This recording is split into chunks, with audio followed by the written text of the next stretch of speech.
사도신경으로 신앙 고백하심으로 1월 2일 목요일 아침 예배를 하나님께 드립니다. 나는 전능하신 아버지 하나님, 천지의 창조주를 믿습니다. 나는 그의 유일하신 아들, 우리 주 예수 그리스도를 믿습니다.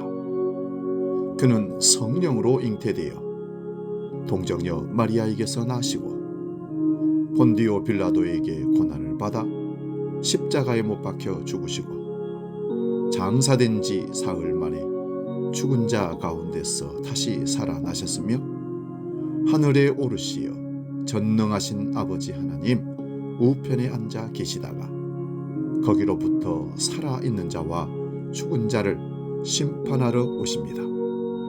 나는 성령을 믿으며 거룩한 공교회와 성도의 교제와 죄를 용서받는 것과 몸의 부활과 영생을 믿습니다. 아멘.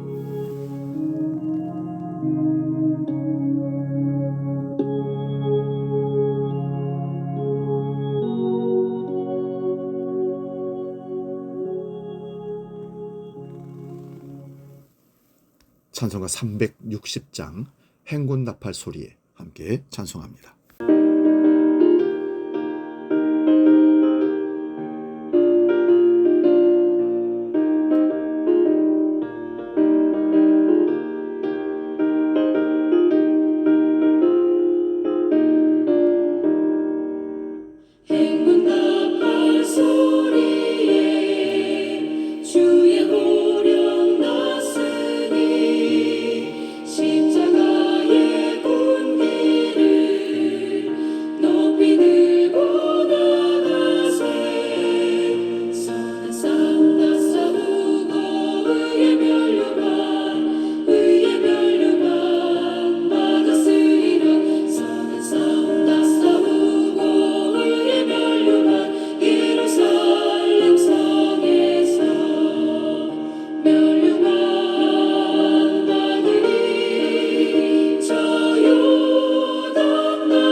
오늘 아침 우리에게 주신 하나님 말씀은 구약성경 이사야 43장 18절에서 20절의 말씀입니다.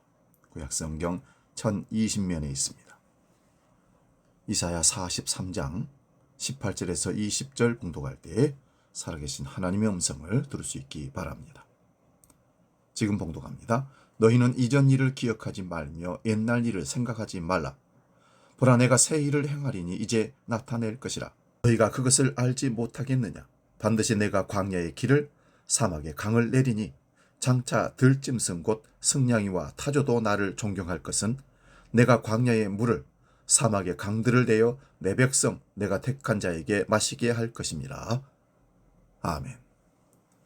봉독한 말씀으로 새 일을 행하리라, 이런 제목으로 1월 둘째 주 아침 예배로 은혜를 나눕니다.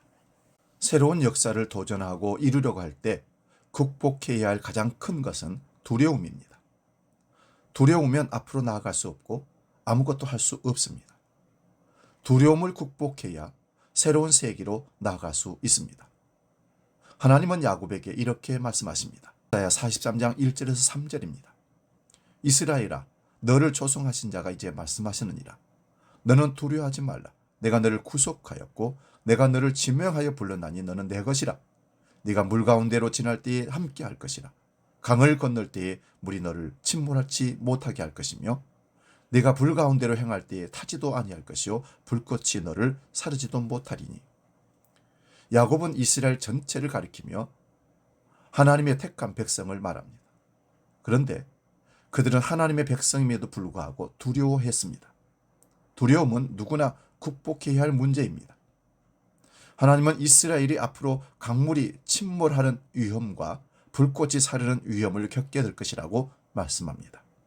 이는 과거 홍해 바다 사건과 같은 바벨론 포로의 불시험을 가리켜서 주시는 말씀이기도 합니다.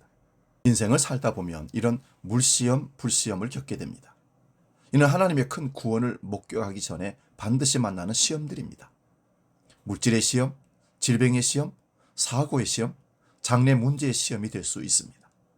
이런 시험을 만나게 되면 두려운 것은 당연한 일입니다. 그러나 새 역사와 구원의 역사의 비전을 이루려면 이런 두려움을 극복해 나가야 합니다.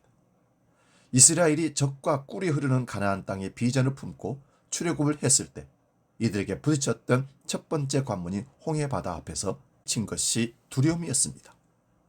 검푸른 홍해가 너무나 두려워서 애굽으로 돌아가려고 했습니다. 이때 지도자 모세는 믿음으로 하나님이 행하시는 구원을 바라보게 함으로써 홍해를 육지처럼 건널 수 있었습니다. 그러나 목이 마르고 정갈이 우글거리는 광야길에서 수없이 이스라엘 백성들은 넘어졌고 가나안 땅을 정탐한 후에도 장대한 가나안 족속에 대한 두려움 때문에 메뚜기 같은 심정으로 주저앉으려 했습니다. 그때 여호수아와 갈렙은 이들에게 그들은 우리의 밥이라 올라가서 취하자고 하면서 두려움을 극복하기 위해서 가나안에 들어갈 수 있게 됩니다. 새해를 맞이하면서 사람들은 지난해 힘들었던 모든 걸 털어버리고 새 소망을 품고 출발합니다. 기대만큼 앞길이 탄탄대로라면 얼마나 좋겠습니까? 하지만 현실은 그렇게 녹록하지가 않습니다. 오늘도 어제의 연속일 뿐입니다. 그리스도인 역시 신앙생활을 더 충실히 하며 살기 원하지만 뜻대로 안 될 때가 너무 많습니다. 적잖은 성도들은 지난날 경험한 하나님만 마음에 품고 안일한 신앙생활을 하게 됩니다. 하나님은 과거에도 역사를 이루신 분입니다. 이스라엘을 애굽에서 건져내실 때 홍해를 갈라 길을 내셨고 애굽 군대를 일시에 소멸시키셨고 결국 이스라엘을 구원하셨습니다.